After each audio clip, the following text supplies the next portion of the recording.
Alright, this is what is probably going to be a super boring unboxing video, but I just picked up my Link G4 Plus Fury ECU. So, let's get this party started. So, in the box, cardboard, the good stuff, the Fury. So that should be exciting.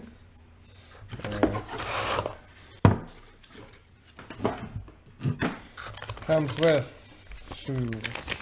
mounting bracket of some sort, I suppose.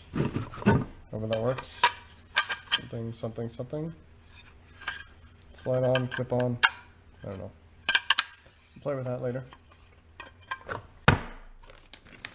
And then USB to whatever this is, some kind of serial port cable. Uses shielded high-speed cable, 28 gauge, blah blah blah blah blah blah.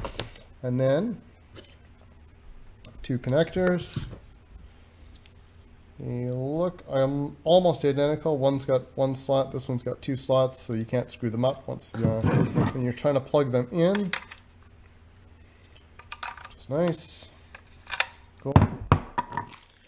Then a whole bunch of pins.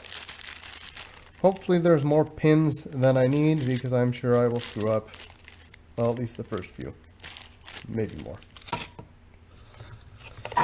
Also, the required stickers, also excellent for both toolbox and engine lid, and quick start guide. A full wiring and installation manual is included in PC Link, so I will go and download that and spend the next couple weeks of my life trying to figure out what the hell I'm actually looking at. Yeah. Should be fun.